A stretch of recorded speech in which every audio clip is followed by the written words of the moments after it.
बरकतों के महीने अलविदा, रहमतों के महीने अलविदा, अल्लाह के महीने अलविदा, रौनकों के महीने अलविदा। मसाजिद के रौनक अलविदा, अशराए रहमत अलविदा, अशराए मग़फ़िरत अलविदा, अलविदा। नारे जहन्नुम की खुलासी का अशरा अलविदा। माहे रमज़ान अलविदा, ए माहे रमज़ान अलविदा। बिस्मिल्लाहिर्रहमानिर्रहीम। अस्सलाम वालेकुम माय यूट्यूब फैमिली, कैसे हैं आप सब? आई होप आप सब ठीक होंगे। मैं भी ठीक हूँ, अल्लाह का शुक्र है, दुआएं हैं आप सबकी। तो एक नए व्लॉग के साथ मैं हाज़िर हूँ। तो माशाल्लाह से अब जो है रमज़ान जो है आखिरी अशरे के बिल्कुल इख्तिताम पे आ चुका हुआ है।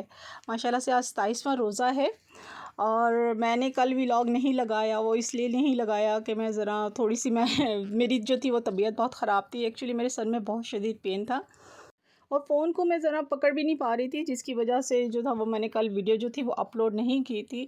और ख़ैर रात तक तो माशाल्लाह से मेरे दर्द जो था वो काफ़ी हद तक बेहतर हो गया था। मगर रात माशाल्लाह से बहुत सारी जो थी हम लोगों ने इबादत की थी माशाल्लाह से अल्लाह ताला से रो रो के सबके लिए दुआएँ मांगी थी।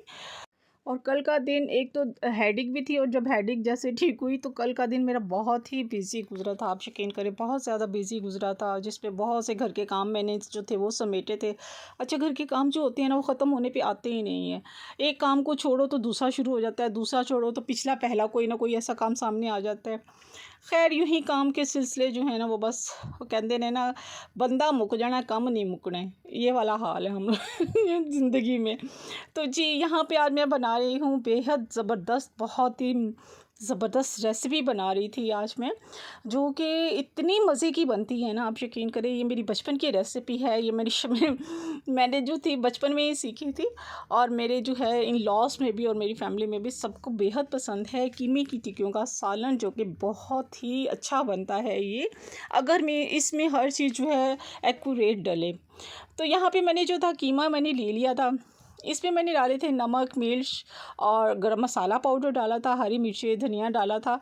और इसको जो था मैंने अच्छे से जो था ना वो मिक्स करके उसकी छोटी-छोटी सी टिक्कियाँ बना ली थी। तो ये टिक्कियाँ बना के तो फिर मैंने इसको रख दिया था थोड़ी देर के लिए, फ्रीज़र में रख दिया था। मैंने कहा ज़रा अच्छे से ये सेटल हो जाए, इसका मसाला वगैरह जो है और टिक्कियाँ जो है ना वो अच्छे से सेटल हो जाएँ, तो फिर बाद में मैं इसको फ्राई कर लूँगी। क्योंकि इसमें जो है कटिंग बेहद ज़्यादा होती है, जिसकी वजह से इसमें बहुत टाइम लगता है। पकाने में टाइम ही नहीं लगता, पकाने में सिर्फ 15 मिनट लगते हैं जस्ट।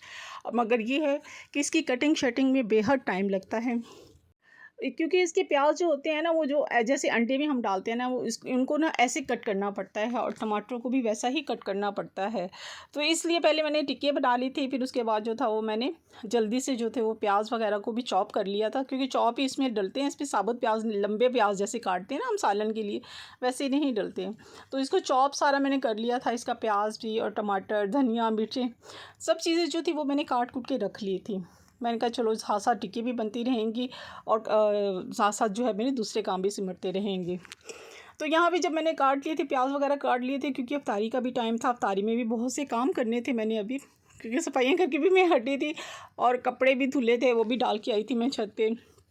कुछ क्लिप मैं बना सकी थी और कुछ नहीं बना सकी थी। और हाँ, एक और बात कि आज हम बाहर भी गए थे विंडो शॉपिंग के लिए, नहीं बच्चों की छोटी-छोटी कुछ चीज़ें लेनी थी शॉपिंग की, तो वो भी लेनी थी मैंने। यहाँ पे देखिए ये मैंने प्याज जो थे वो चॉप कर लिए थे। अब ये प्याज सारे 4 तकरीबन प्याज थे और 5-6 जो थे मेरे टमाटर थे, इन सबको मैंने सबको चॉप कर लिया था। एनीवे यहाँ पे जब सब चीज़ें मैं काट ली थी तो फिर उसके बाद जो था मैंने साथ दूध भी बॉयल किया था और इधर से टिक्की जो थी मेरी अच्छी सी फ्राई। इसको ना कलर देना होता है, टिक्कियों का कलर देना होता है, जिसकी वजह से ना सालन जो पकता है ना उसमें उसका जायका बहुत ही मज़े का आता है। हल्का हल्का सा ये गोल्डन हो जाता है ना जब टिक्कियाँ ऊपर से, तो बहुत ही फिर जो इसका जायका होता है मज़े का आता है। यहाँ पे मैंने वो बना ली थी टिक्कियाँ और इधर मैंने मसाला बनाना शुरू कर दिया था। मसाले में क्या था, ऑयल डाला था मैंने थोड़ा सा और वही जो जो थे वो चॉप किए थे मैंने प्याज, उनको साथ मैंने डाल दिया था। उसको हल्के से जो था वो मैंने सौते कर लिया था। इधर मैं टिक्की भी देख रही थी और प्याज़ों को मैंने हल्के से सौते कर लिया था, बिल्कुल लाइट, इतना नहीं करना था उसको, कोई कलर नहीं देना था, लाइट कलर उसमें देना था बस। यहाँ पे जब मेरे प्याज हो गए थे, इसमें मैंने नमक, मिर्च, हल्दी, चारों मसाले जो होते हैं, लहसुन अदरक का पेस्ट, ये सब चीज़ें डाल दी थी मैंने इसमें, और इसको फिर मैंने अच्छे से मिक्स कर लिया था।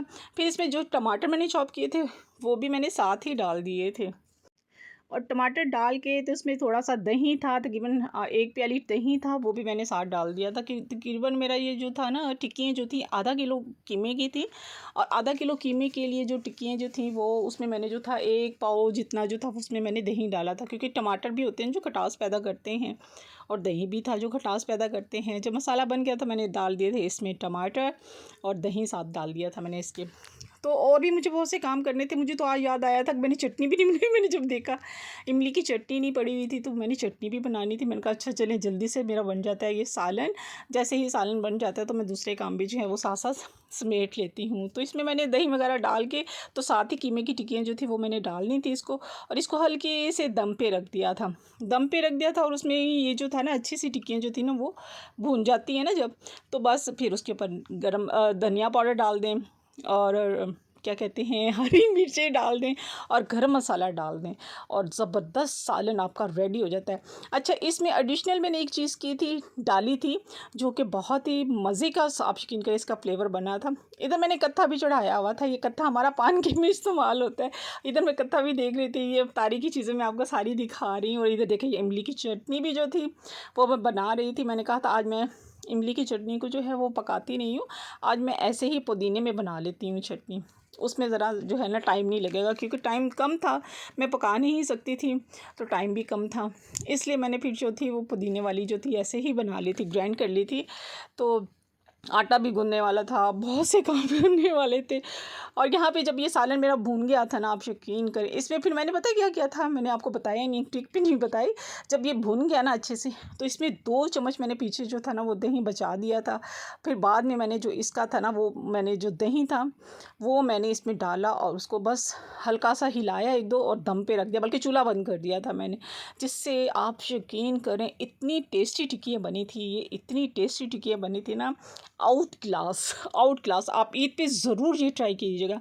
मेरे ख़्याल से ये ईद के लिए इतनी बेस्ट रेसिपी है ना, आप इस रेसिपी को जो है ना वो ईद पे ज़रूर ट्राई कीजिएगा, बहुत ही मज़े की बनेगी, आप वाह वाह हो जाएगी आपकी। तो खैर, यहाँ पे कत्था भी बन रहा था, और इधर मेरी इमली भी माशाल्लाह से तैयार हो गई थी। इमली को मैंने डलवाया बॉक्स में। मैंने बच्चों को कहा आप डालें बॉक्स में, मैं जो है आटा शाटा भी गूँध लेती हूँ। ये आपको पास पड़ा हुआ आटा भी नज़र आ रहा है, तो मैंने कहा मैं आटा शाटा भी गूँध लेती हूँ। ये देखिए, ज़बरदस्त किस्म की, कितना ज़बरदस्त कलर आया है। और मैंने हरी मिर्चें और हरा धनिया डाल दिया था, और साथ में इसके ऊपर गरम मसाला स्प्रिंकल कर दिया था। आप यकीन करें, एक दफ़ा बना के ज़रूर देखिएगा ये टिक्की। ईद पे आपको बहुत मज़ा आएगा, और सब लोग आपकी बहुत तारीफ़ करेंगे सालन की आपके। मैंने कहा चलो एक ईद की रेसिपी हो जाएगी, और हमारा भी एक अच्छा डिनर हो जाएगा। आप लोगों को दोनों चीज़ें जो है ना वो एक उसमें व्लॉग में दिखाती। देखिए कितना प्यारा कलर लग रहा है, कितना को ज़बरदस्त सालन बना था, आप यकीन करें। मैं अपनी तारीफ़ नहीं कर रही हूँ, मैं सालन की तारीफ़ कर रही हूँ। तो माशाल्लाह से सहरी की रौनकें, इफ्तार की बरकतें, बातों का मज़ा रमज़ान ही की दौलत है। अल्लाह पाक हमारी टूटी-फूटी इबादत को कबूल फ़रमाए। आमीन सुम्मा आमीन।